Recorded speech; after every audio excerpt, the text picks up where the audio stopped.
Hello प्यारे बच्चों। आज मैं आपके लिए लेकर आई हूँ हमारे पूर्वी दिल्ली नगर निगम शिक्षा विभाग द्वारा निर्मित की गई उपचार्य शिक्षण मटेरियल। इसमें आपको बहुत ही शॉर्ट समरीज दी गई हैं विभिन्न टॉपिक्स की, जो एक प्राइमरी बच्चे को ज्ञात होनी चाहिए। तो इसमें सबसे पहले है पर्यावरण अध्ययन, जिसमें आपको परिवार और मित्र के विषय में संक्षिप्त रूप से समझाया गया है। प्यारे बच्चों, हम सबके पास एक बहुत ही सुंदर परिवार होता है। किसी का परिवार बड़ा होता है तो किसी का छोटा होता है। बड़े परिवार में हम दादा दादी, चाचा चाची, मम्मी पापा और बहन भाई के साथ रहते हैं। इसे संयुक्त परिवार कहते हैं, जैसे इस चित्र में दिखाया गया है। छोटे परिवार में हम मम्मी पापा और बहन भाई के साथ रहते हैं, उसे एकाकी परिवार कहते हैं, जैसा कि इस चित्र में दिखाया गया है। पारिवारिक संबंध। हमारे परिवार के कुछ संबंध माँ के परिवार की तरफ से भी जुड़ते हैं, जिन्हें ननिहाल कहते हैं। क्या कहते हैं बच्चों? ननिहाल कहते हैं।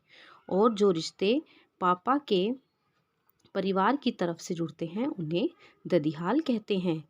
हमारी शक्ल, आवाज़, चाल, बोलने का ढंग, बोलने का अंदाज आदि भी उन्हीं रिश्तेदारों से ही मिलता जुलता होता है। देखिए, इस चित्र में आपको दिखाया गया है। देखिए, इस चित्र में आपको दिखाया गया है, ये हम बच्चे हैं। तो पिता की माँ को हम कहते हैं दादी, पिता के पिता को हम कहते हैं दादा, पिता के भाई को हम कहते हैं ताऊ या चाचा। अगर बड़े हैं तो ताऊ जी, और अगर छोटे हैं तो चाचा जी। पिता की बहन को हम कहते हैं बुआ, माँ की माँ नानी, माँ के पिता नाना, माँ के भाई मामा, माँ की बहन मौसी।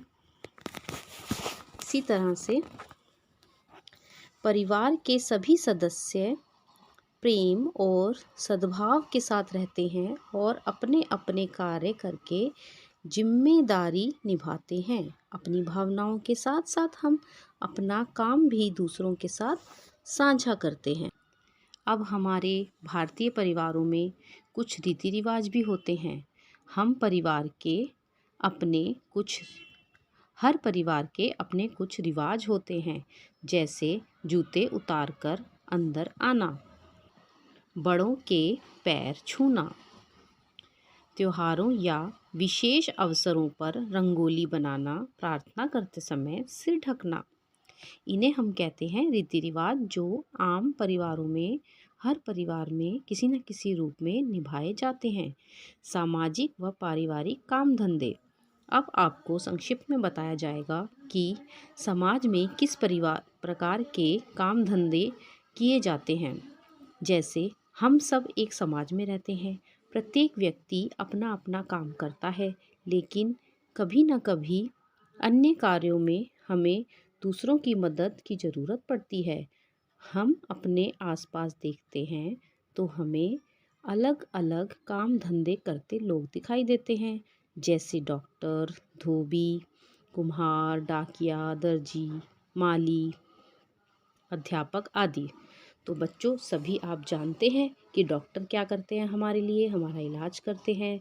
धोबी हमारे कपड़े धोते हैं। कुम्हार बर्तन बनाते हैं मिट्टी के। डाकिया हमारे लिए डाक लेकर आता है। दर्जी कपड़े सिलते हैं। और माली गार्डन की देखभाल करते हैं, बाग बगीचे में सफाई करते हैं, पौधे लगाते हैं। अध्यापक जो हमें पढ़ाते हैं। तो आइए देखते हैं हम नेक्स्ट टॉपिक, परिवार में बदलाव। बच्चों, क्या आपने कभी सोचा है बड़े परिवार छोटे कैसे हो जाते हैं? तो ये उसके कई कारण हो सकते हैं।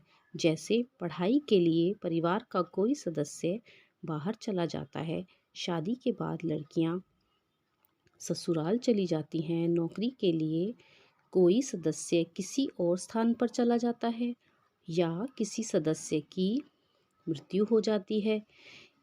इस प्रकार बड़ा परिवार छोटा हो जाता है। यदि परिवार में बच्चे का जन्म होता है तो वही छोटा परिवार बड़ा हो जाता है। आइए अब हम जानते हैं हमारे मित्र के विषय में। रिश्तेदारों के अतिरिक्त हमारे प्रिय मित्र भी होते हैं। आपके भी मित्र होंगे ना विद्यालय में या अपने आसपास जहाँ आप रहते हैं, जिनके साथ हम विद्यालय में या विद्यालय के बाद समय बिताते हैं। बहुत सी छोटी बड़ी बातें साझा करते हैं और उनके साथ खेलते भी हैं। हमारे अन्य मित्र बच्चों, हम जिस पर्यावरण में रहते हैं वहाँ हमारे अन्य मित्र भी होते हैं जो हमारे जीवन में एक महत्वपूर्ण भूमिका निभाते हैं। सबसे पहले उनमें नाम आता है पेड़ पौधों का। केवल इंसान ही हमारे मित्र नहीं हैं, पशु पक्षी और पेड़ पौधे भी हमारे मित्र होते हैं। क्या आप जानते हैं कि हमें सांस लेने के लिए ऑक्सीजन पौधों से मिलती है?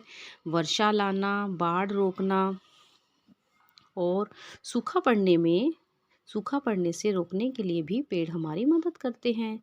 इसके अतिरिक्त पेड़ों से हमें कागज़, दवाइयाँ भी मिलती हैं। जब हम बीमार हो जाते हैं तो बहुत से औषधीय पौधे जिनसे दवाई बनाई जाती है, औषधीय पौधों से बीमारी ठीक करने में हमारी मदद करते हैं, जैसे तुलसी और नीम। यदि आपसे पूछा जाए 2 औषधीय पौधों के नाम बताइए, तो आपको बताना होगा तुलसी और नीम। सिनकोना पेड़ की छाल से मलेरिया की दवाई बनाई जाती है, लेकिन अपनी ज़रूरतों को पूरा करने के लिए हम पेड़ों को लगातार काट रहे हैं, जिसके कारण हमें सूखा और बाढ़ जैसी बहुत सी मुसीबतों का सामना करना पड़ रहा है। जैसे भारत के दक्षिणी समुद्री तट पर सुनामी का आना, केदारनाथ में बादल फटना, उत्तराखंड में पहाड़ों का खिसकना, ओले गिरने से फसल और जानमाल का नुकसान आदि। पशुओं से हमें मांस, दूध, अंडा आदि तो मिलते ही हैं। इसके अतिरिक्त पशुओं की खाल, हड्डियों, नाखून और सींग से बहुत सी वस्तुएं बनाई जाती हैं। आजकल मानव इतना स्वार्थी हो गया है कि अपने फायदे के लिए इन जानवरों का बहुत ज़्यादा शिकार करता है, जिस कारण वन्य प्राणियों की बहुत सी प्रजातियां विलुप्त हो गई हैं। विलुप्त यानी नष्ट हो गई हैं, खत्म हो गई हैं या उनका जीवन खतरे में है। इनके संरक्षण के लिए सरकार ने बहुत से दंडनीय नियम बना दिए हैं और शिकार को पूरी तरह से वर्जित कर दिया गया है, बैन कर दिया है। इनके लिए अभयारण्य, नेशनल पार्क भी बनाए गए हैं जहां ये वन्य प्राणी संरक्षित हैं, जैसे Jim Corbett park, Kanha national park. अब आप सोचेंगे और लिखेंगे। कहानी सुनने के लिए आप किसके पास जाते हैं? सोचिए। यहाँ आपको इसका उत्तर लिखना है। खरीदारी करने के लिए आप किसके पास जाना पसंद करते हैं? किसके साथ जाना पसंद करते हैं? घर में खाना बनाने में कौन कौन मदद करते हैं? किन्हीं 2 सदस्यों के नाम लिख सकते हैं यहाँ पर। आपके परिवार में कौन कौन से रिवाज हैं? आपके परिवार में भी कुछ रिवाज होंगे, तो आपको उनमें से एक रिवाज यहाँ पर लिखना है। आपका परिवार कौन सा काम करता है और उस काम में कौन कौन मदद करता है? अपना परिवार वृक्ष, यहाँ पे आप एक ट्री बनाएंगे, उसमें अपने परिवार के सदस्यों की पिक्चर्स को पेस्ट कर देंगे, तो आपका बन जाएगा एक फैमिली ट्री और आप उसे अपनी नोटबुक में चिपकाएंगे। Thank you. That's all. It is first topic that we covered in this worksheet.